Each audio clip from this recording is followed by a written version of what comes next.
get some inno, XOXO, to some ice bucket, we heavy.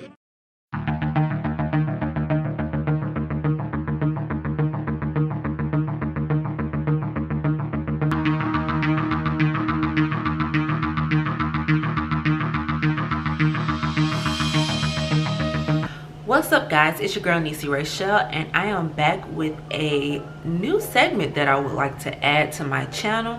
So you all know I do fashion, I do beauty, I got your hauls, your skincare routines, all of that good stuff.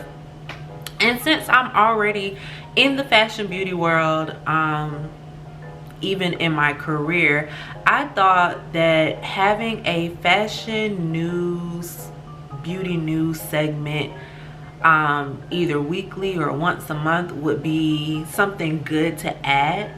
So y'all stay tuned, make sure you're subscribed to the channel, and I really hope you all enjoy this new thing that I'm doing. All right guys, so let's get into it. The news for the week, y'all.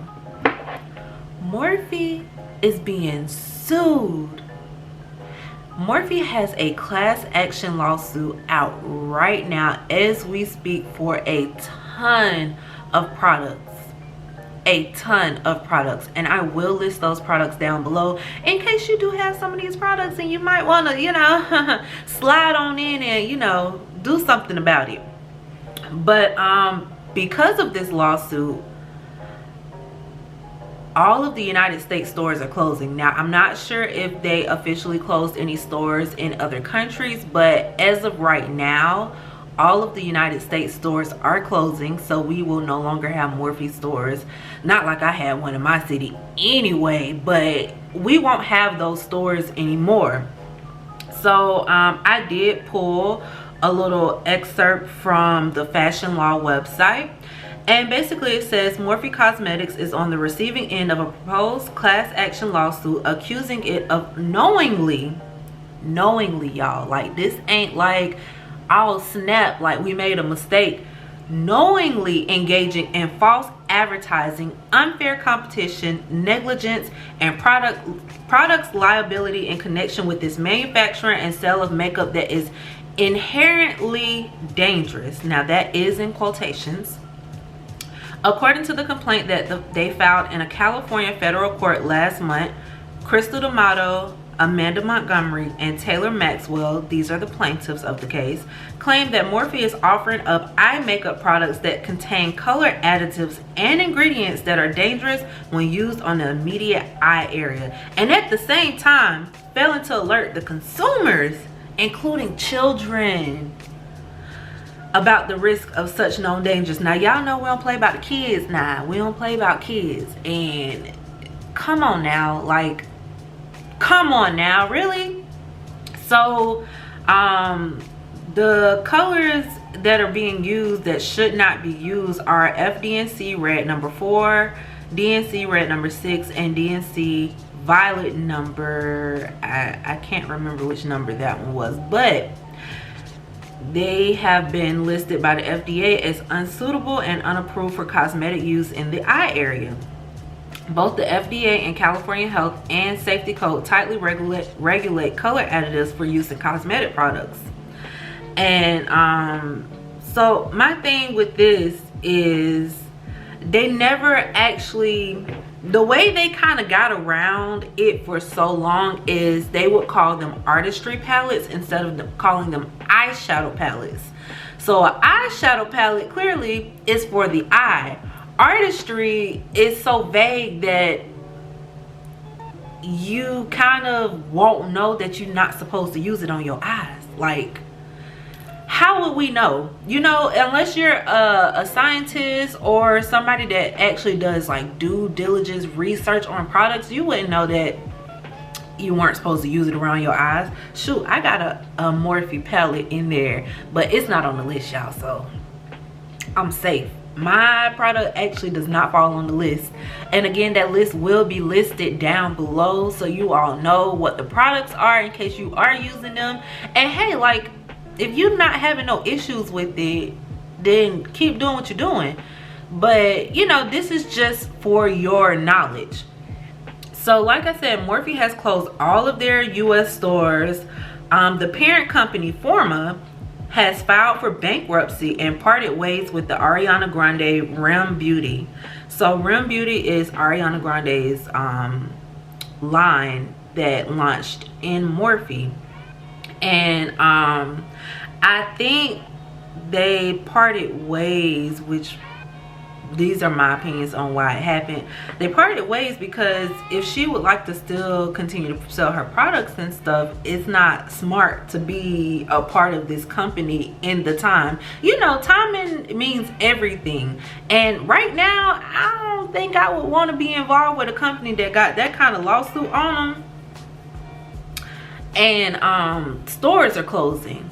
So what's y'all opinion on it? Do y'all feel like Morphe should really be getting sued right now? How do you feel about the stores closing? Because I know I'm low-key hurt, and I haven't seen anything about them pulling products out of stores right now, but I'm sure that's coming because of this lawsuit. So y'all give me y'all thoughts on this situation. It's still growing and brewing right now, so I don't have a lot of information on it, but I just want to know how y'all feeling about it, because right now I'm feeling some type of way. And I mean, I guess I can't be too concerned because your girl only got one Morphe palette. The main things I use from Morphe is my brow pencil, I use their lipsticks, and I use their brushes and their Glamour Bronze palette. Like, those are the things that I have from Morphe that I use on a daily basis. The one eyeshadow palette I do have, or Artistry palette that I do have, is not on the list. And I checked that list like 3 times to make sure I just wasn't missing it. So y'all let me know how y'all feel down in the comments on that particular subject. We're gonna keep on pushing. Our next subject, y'all, Mielle Organics, owned by Monique and Melvin Rodriguez, has been sold to P&G. Now, if you are on TikTok, you would have seen how one of their hair oils was advertised, or I shouldn't say advertised, but a Caucasian woman used it, and then all of a sudden it was off the shelf, like it was gone, like you couldn't get it from anywhere, because somebody on TikTok said that Caucasian women tend to overindulge in things when it's good, like when they like it. And I can't say that's a fact because I don't know. I'm African American, so I wouldn't know. But like, you could not get this product anywhere. It was gone. And no sooner than that happened came the news that they were selling to P&G, which, if you don't know who P&G is, P&G is the Procter and Gamble beauty company. They own a ton of different beauty products. Child, some of them that might be in your household right now, you don't even know it, but they own a ton of different beauty products, and they have been buying out our black owned beauty companies in recent years. So Mielle is one of many companies that have recently been sold that were originally black owned, and now they're owned by one of these big mother companies that own a ton of beauty products that don't have nothing to do with black folk. So there have been many mixed opinions on these sales. The big one that I'm noticing is people feel like whenever black owned hair care product lines get sold to these bigger companies, the formula changes. And you know, once you being natural, I've been natural for 11 years. I've been natural 12 years. It'll be 12 years in December that I've been natural. And finding the products that work for your hair is the hardest thing ever. So when you find that product that works for you, it's kind of like, okay, this is my go-to, this is my product, you know, I finally found it. So you get excited because you don't gotta look no more, and now you know what you need and what you could buy, and it's there for you, and it's black owned. So you know, with it being black owned, you know that it's made for you, for us, by us, FUBU. So I have experienced that in the past, like me finding a product that really worked for my hair, and then all of a sudden it don't work no more, and then come to find out it's been sold to a different company, and it's no longer owned by those black individuals that originally started the company. And that really sucks, because again, it's hard finding products that work for you. So I can agree that when they sell to these bigger companies, the formula does change, even though these owners be like, the formula is going to stay the same, we're not changing anything, yada yada yada. And it's like, you don't own it anymore, so how are you to say it's not going to change? Like, especially when they're going to be pretty much mass producing these products now. Like, they're going to be on a larger scale than what it originally was, which means they're gonna have to add some stuff, take some stuff away to make it easier on production. Now again, that is just an opinion that people I've seen on TikTok and on the internet having about that, and it's opinion that I can somewhat agree with because it's happened to me before. Now the next thing that I've been noticing is a lot of people are saying that successful black companies don't value generational wealth. Therefore they see the money and they run with it. So like, basically, not saying this is what happened in this particular situation, and again, these are my opinions and opinions of others that I've seen, but when black owned companies sell to these larger companies, people feel that they are forgetting about the people that come after them, their kids, grandkids, great grandkids, and so on and so forth. This is not something that I can completely agree with, because at the end of the day, they did sell the company for money. Like, they're getting money from this bigger company, which means they can take that money and invest into other things that can still produce that generational wealth, if you get what I'm saying. So I don't think it stops the generational wealth. I think what it does stop is like a legacy type thing. So like, if they were to keep this company, it would have been a legacy to carry on to their children. Now this is just how I'm imagining what people are thinking, because in my opinion, like, you still can create generational wealth whether you own the company or not, because you gained from the sale.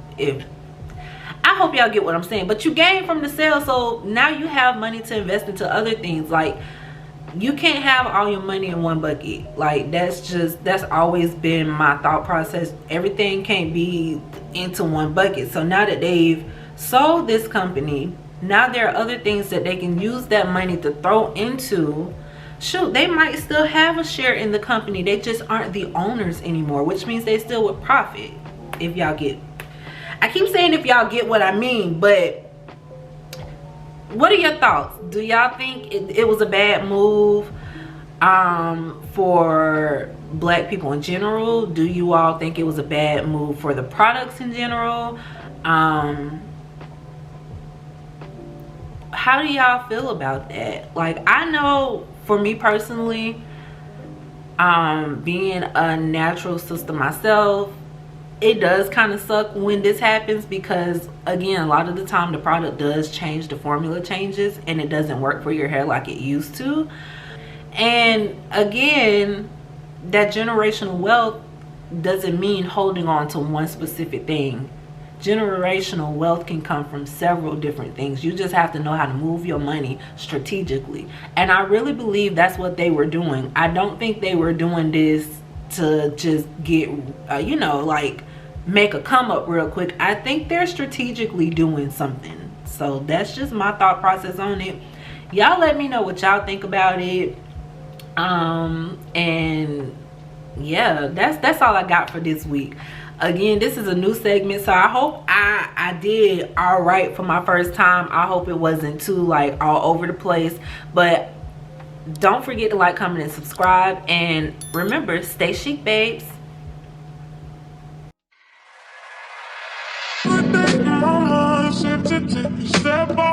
Yes, I'm in now. Let your edge out to some ice, but we have it.